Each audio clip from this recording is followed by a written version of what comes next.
Hello everyone, I am Nilesh Agrawal and welcome back to this video. कहते हैं आदमी बलवान नहीं होता, समय बलवान होता है। कभी कभी जब समय और परिस्थितियां ठीक होती है तो लोग बलवान बनते चले जाते हैं। किसी भी व्यक्ति का भाग्य कुछ भी हो सकता है, किसका भाग्य क्या होगा कोई भी नहीं बता सकता। वो वडनगर के रेलवे स्टेशन पे जब किसी ने उस बच्चे से चाय लेकर पी होगी तो क्या किसी ने सोचा था कि एक दिन यही बच्चा इस पूरे देश का भावी प्रधानमंत्री होगा।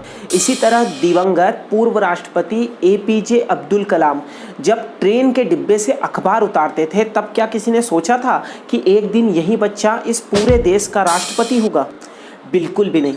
इसलिए तो कहते हैं किसका भविष्य क्या होगा, किसका भाग्य क्या होगा कोई भी नहीं बता सकता। इसी बात पर एक कहानी भी है जब कुछ लोगों ने एक बच्ची का भाग्य डिसाइड कर लिया। एक बार की बात है, एक जंगल में बहुत तेज बारिश हो रही थी। उसी जंगल में उस बारिश से बचने के लिए एक पेड़ के नीचे कुछ लोग खड़े थे।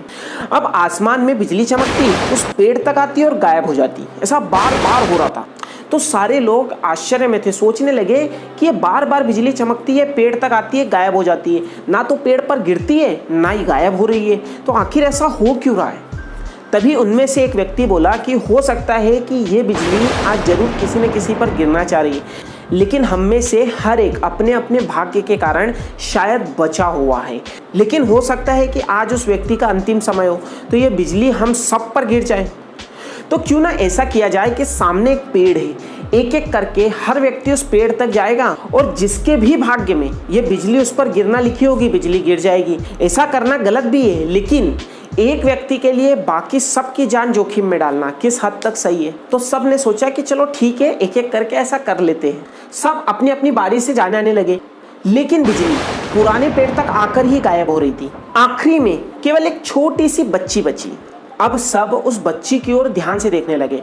सबको डिसाइड हो गया था कि इसी बच्ची के भाग्य के कारण बिजली हम सब तक आ रही है। वो बच्ची भी बेचारी डर गई। उसने सोचा इतने लोग जब मिल के बोल रहे हैं तो सही है, मेरा ही भाग्य है, आज हो सकता है मेरा ही अंतिम समय आ गया है। वो बेचारी घबरा के रोने लगी, सबको बड़े प्यार से देखने लगी, सबसे विनती करने लगी कि मुझे सामने पेड़ पर नहीं जाना, मुझे इसी पेड़ के नीचे रहने दो। लेकिन बाकी सारे लोगों ने कहा कि बेटा हम समझते हैं लेकिन ऐसा करना ठीक नहीं है, तुम्हें सामने के पेड़ तक जाना ही चाहिए। तुम ही बताओ, क्या तुम्हारे एक के कारण बाकी सबकी जान जोखिम में डालना क्या सही है? बच्ची ने भी सोचा कि बात तो सही है, ठीक है जो होगा देखा जाएगा।